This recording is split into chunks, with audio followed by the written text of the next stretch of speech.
Hello again, MMA fans. I am Jason Burgos for Sherdog.com, and I am joined today by a key influencer in the sport of MMA, boys and girls. He is currently the Senior Vice President of Operations and Communications for Combate Americas, as well as a co-founder of the successful promotion.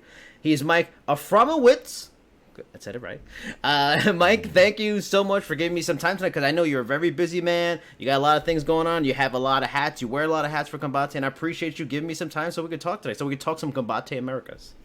Absolutely. Thank you for taking the time. No, so What's happening? talk to me. I want to know about you before we get into all the Combate stuff. I want to know about you and your history in this industry, because you mentioned to me that you've been in it a long time, well before you started doing your work with Combate. So when did you get into the industry? What's your connection? Like, how do you end up having such a key influencer role in MMA today?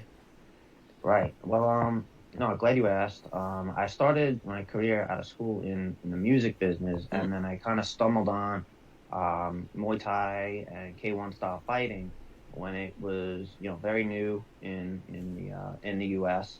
It was big in Japan, big in Asia, and I just I gravitated to it, and I saw it, live for the first time around 2000 or 1999, and I just thought, this could be really big. It could be.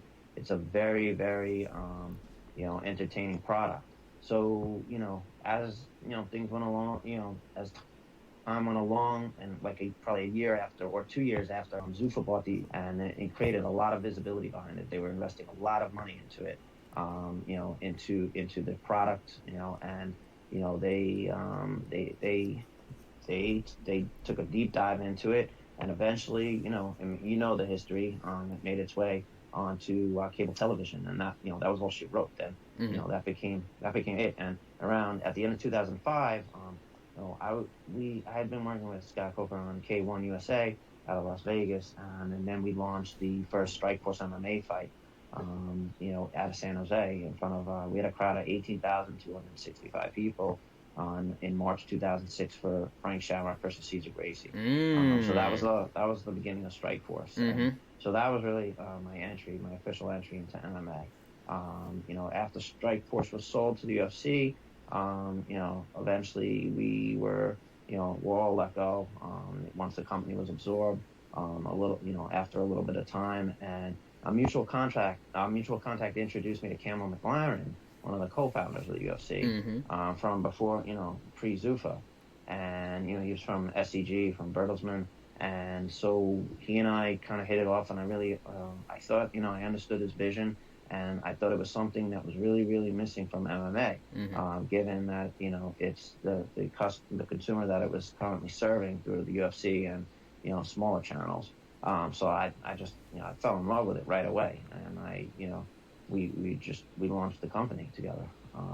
We were ideating for about a full year or a little more before we officially launched. And then later in 2013, we went into production with the Combate as a reality series for Mendoza, which to the juncture where we are now with Univision and the broadcast and cable TV platform, in Spanish. So I think, we've got a really exciting product. It's different for the sport. I think it's something that was that fills a real need for the sport in order to expand, its audience beyond, what the audience that MMA has traditionally served in.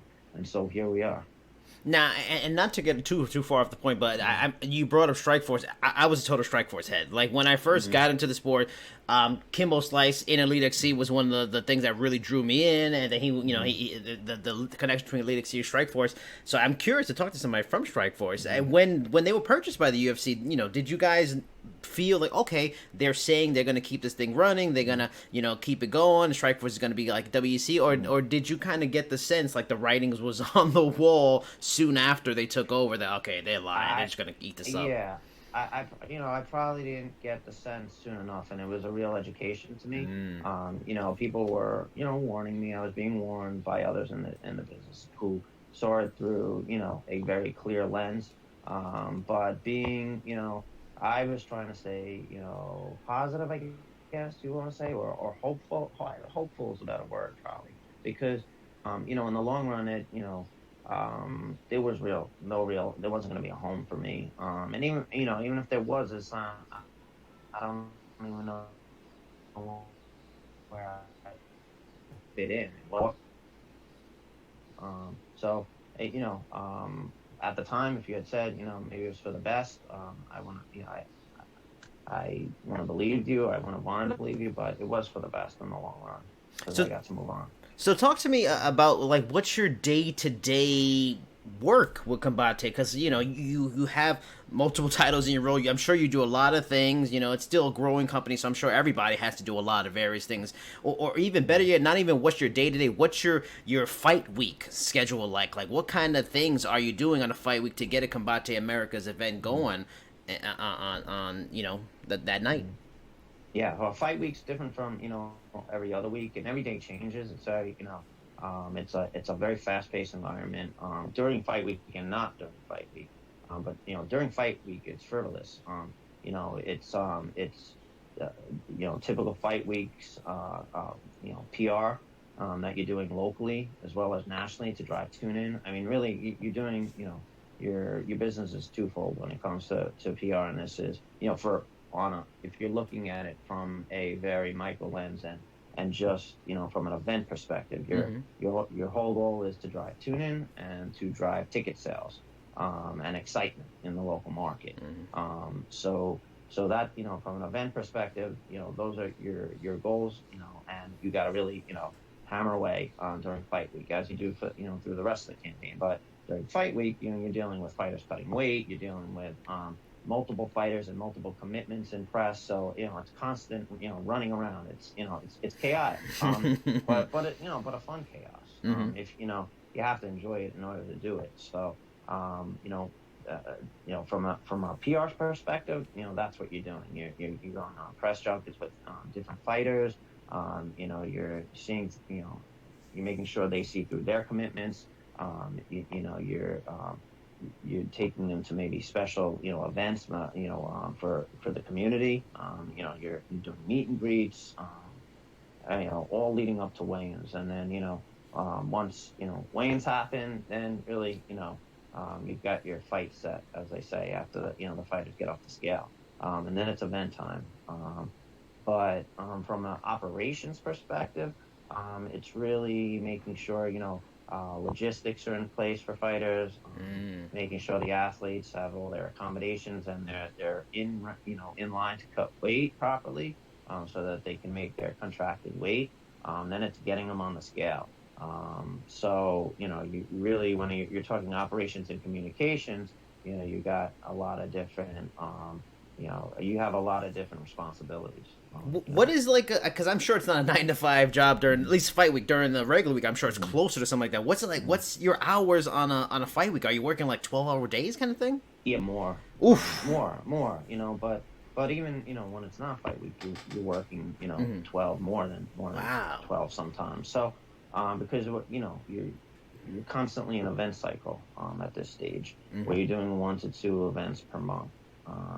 So you're really never not in fight cycle. Occasionally you get a quieter day week and you catch up on things you may have missed or get your head above water. Right. When you pull away from the last event, and you have some time to catch up on things you may have missed or stop doing in order to make sure the event comes off successfully.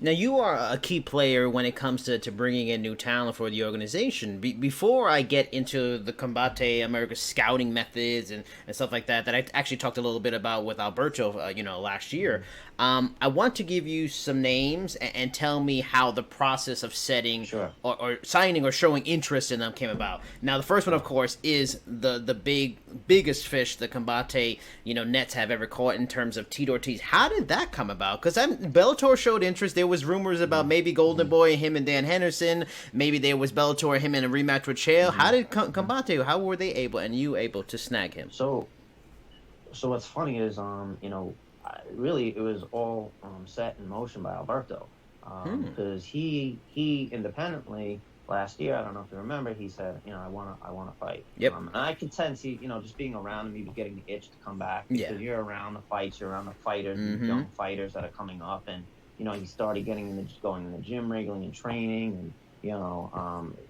I mean, and then asking, he was bringing training partners along on the road. So once he announced he wanted to fight, you have to come up with a formidable opponent, right? Yeah. So I just it's like really the same way I went about you know thinking about other star talents, like what talent's out there right now, and there's not a lot of name talent that's readily available, and then you narrow it down to a guy his size, which is Mm-hmm. light heavyweight and heavyweight, and who's out there. So it just dawned on me.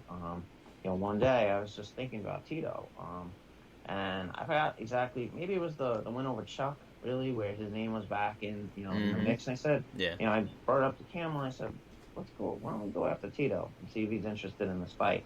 So I know Tito's business partner George Frazier for a while now. Mm-hmm. I know him for several years. So I reached out to him. I wasn't even sure if he was a free agent, so that was the first question. I thought he might be because certain things he had said in the press, it may just the signs, like when you're from experience, when a fighter's saying something, you kind of can read between the lines. So I thought he might be a free agent, and I reached out, and sure enough, he was free.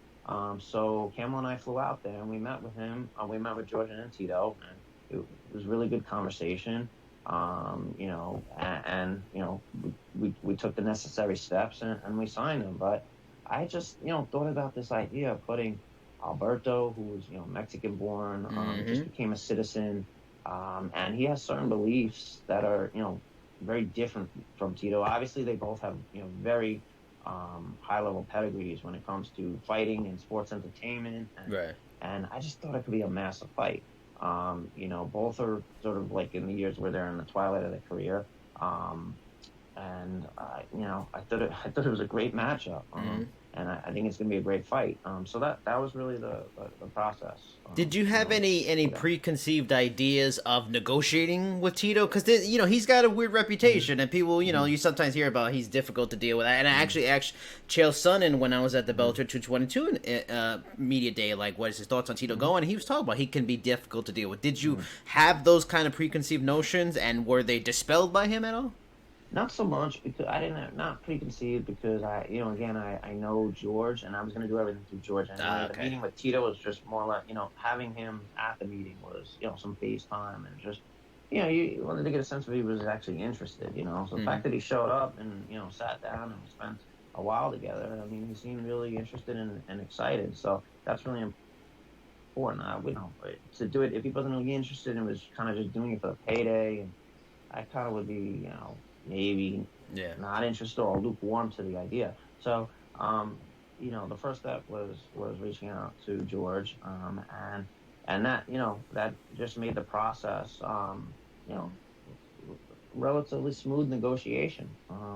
So, and that so there was nothing preconceived, and I think it was a good negotiation. Could you tell me, because I don't know, I don't think the specifics have been out there. Could you tell me, one, if it's a multi-fight deal or it's a one-fight deal, and could you give me like a number in terms of, is there a set public number that he's getting paid per fight or anything like that? Could you tell me at all? I can just tell you it's a multiple fight deal. Okay. And he's an ambassador before that and after the first fight. So it's two separate functions. One, he's fighting for us, and two, he's an ambassador for Combate. Do you have ideas of who could be next in after Alberto, or you haven't gotten that far yet? Well, I saw he just called out Vader. We had actually thought about that. We were thinking maybe a cross promotion. There are a few fighters that may, by the time we get past Alberto, we see how Tito's feeling and what he wants to do the next fight. There's a few possibilities. I'm thinking, that could be within our our own under our own umbrella, but it might be exciting to fight him in a cross promotion with somebody. I like cross promotions. I'm all for. We did that at Strikeforce with Elite XC. Yep. You see more and more of that now, and I think it's important for the growth of the sport, because if they aren't fighting each other, it's really, at the end of the day, it comes down to the best fighters fighting each other, the fights that people want to see, the fans want to see. So if you're not making those fights, then really, you're going to limit the growth of the sport as a whole. So I think it's always important to consider cross promotions. And it makes sense too in terms of at least for Bellator and Combate because you have a connection with the former Strikeforce head and Scott Coker.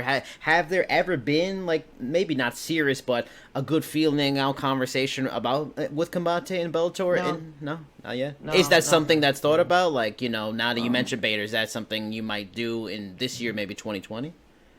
I don't know. I don't know if they would be into it, honestly, but we'll see. If it's not them, then, it could be somebody else. I mean, we'll also see what Tito wants to do. So really, first thing is really to focus on this Tito Alberto fight. I think we got a big one. I mean, both fighters started training, without the date even set. They've been training for it. So,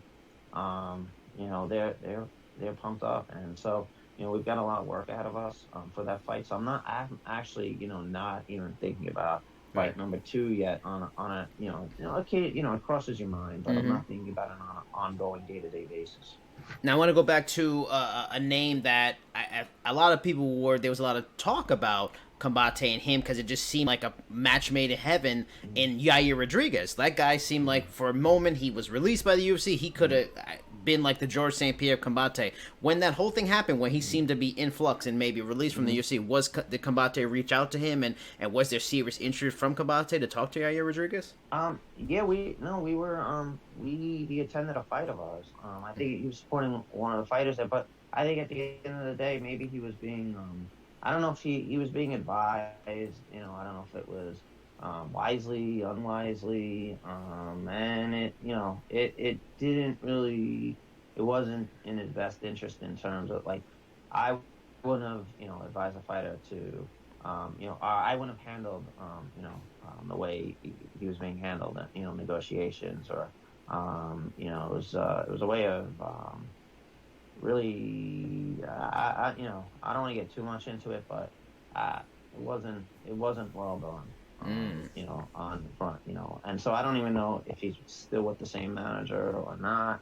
Regardless, I mean, look, he seems to have a good career, over there still. So he should just keep, doing it. He should just keep doing what he's doing. I think, for now.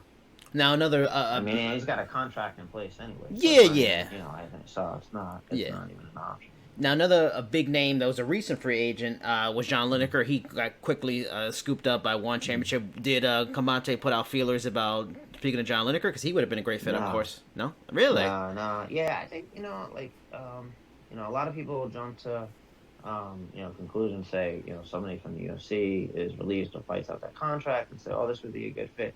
It's not always the case, a lot of our, we're bringing up our own new fighters, and we're bringing them up, a certain way. We're not necessarily looking to grab someone that's, released or, who fights out that contract elsewhere, because it doesn't always, make sense for us. And I honestly never really, thought about it.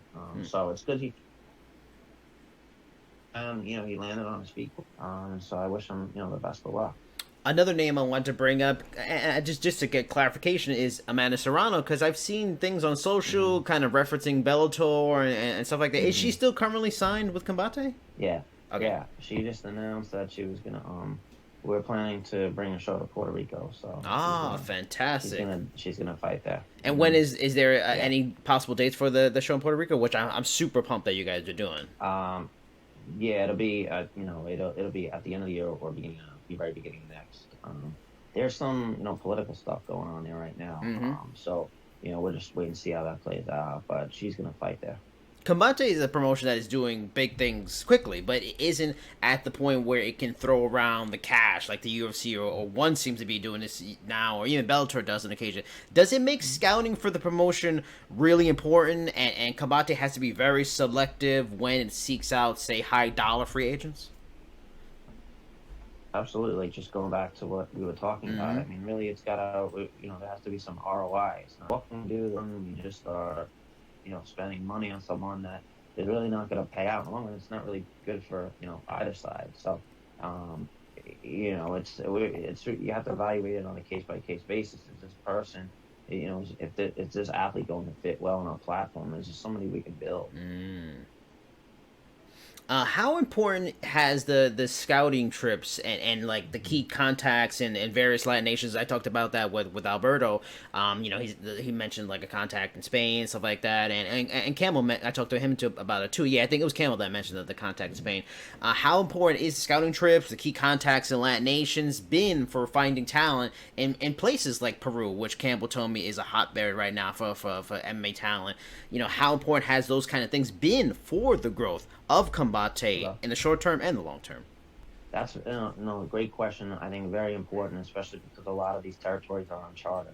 They're like uncharted waters. So you're finding, a potential diamond in the rough, say in Peru. But if you go on one of these trips, like about a year ago, we conducted a 10-day tour in South America to look for new talent. And we found some of this talent that we recently showcased on our first show in Peru, our first show in South America at the end of May. So you really you got to go there and see, learn who the players are, learn where the fighters are training, learn, and then see who's who. So we sent Eduardo Vargas, our VP of Fight Ops, there, along with one other member of our team, and they conducted really like sort of what were comparable to open tryouts. So you got to go to Peru, Colombia, Spain, well, Spain's separate, but separate territory. But you got to go to say they went to Peru, Colombia, Argentina, Chile, and really what they found were some really great prospects for us. You saw some of them if you watched our Peru show, our first Peru show. You saw some of them fight. So it's I think it's critical and to do that. How Campbell has made a point of trying to get the word out on how well the ratings have been for Combate on various networks that the company airs on. Yet there seems to be like an underappreciation out there about it, despite Combate pulling in better averages than Bellator and the UFC recently. Does it get frustrating when there isn't more attention put on these kinds of facts by fans and media? Well, no, not really, because I think we're getting the attention. We're getting attention. It just, our ratings, from trade press, but we're bringing in what is really a new fan base to Univision. It's not the fans that are watching the UFC. We have extensive research showing that. This is all from Nielsen. It's all this is all authenticated research from Nielsen.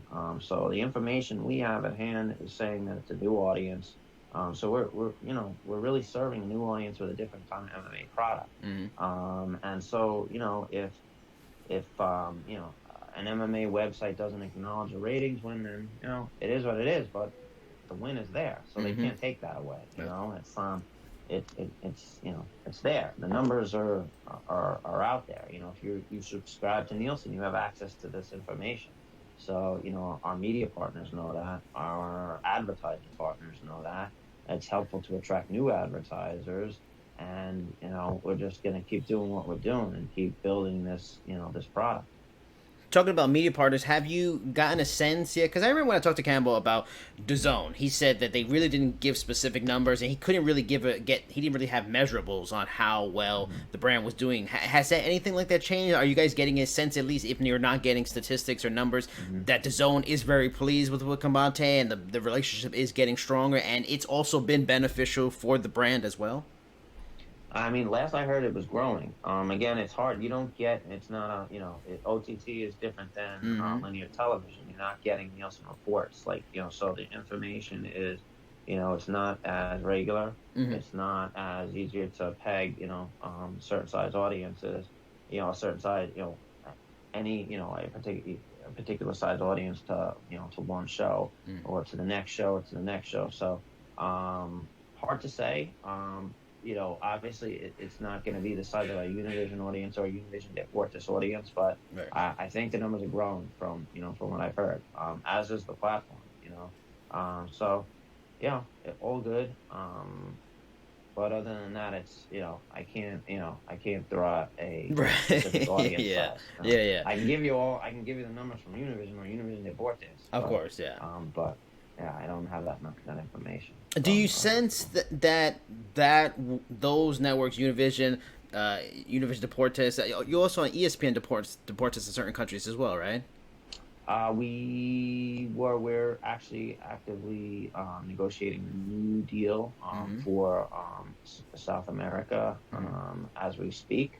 So hopefully we'll be announcing a new deal soon and this is for linear TV. And also, even that could affect the broadcast here in the states, because I know Campbell said there's a lot of big things coming. Is there is there something in terms of maybe a bigger network and more a change in also where it's broadcasted on American TV soon? Have you gotten interest from more networks more than ever saying yes, we want a piece of the Combate Americas pie, we want this stuff on our network? Well, we just did a new deal with Univision. I don't think you're not going to really get a bigger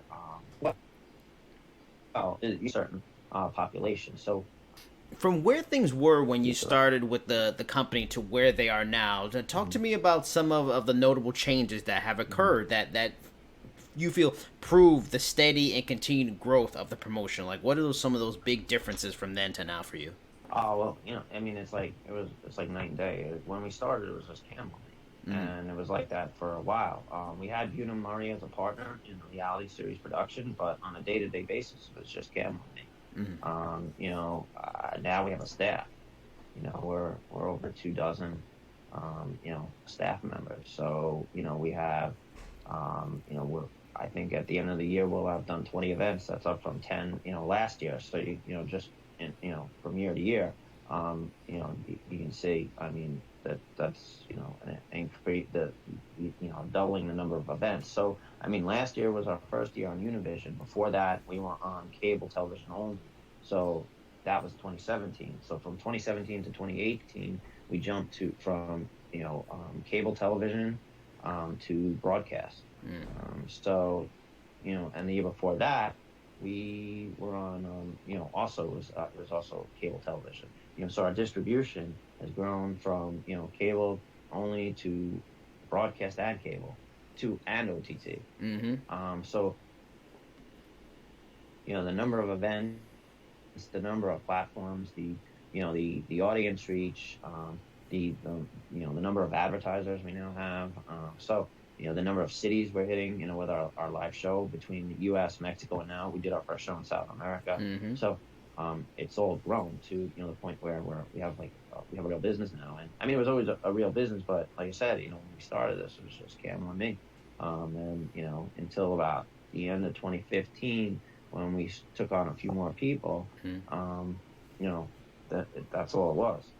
Now I want to get into it of course, Alberto and Tito find stuff like that. But before I get to that, how much has having Alberto be a part of it, being a commentator, being a brand ambassador, being a future fighter, how much has his notoriety and reach and popularity, how helpful has that been for the brand? I mean, great, but he has 14 MMA fights under his belt. He developed a real MMA career. Back with, he fought for Pride, he fought for Deep. Before that, he was, a Pan American Games wrestler.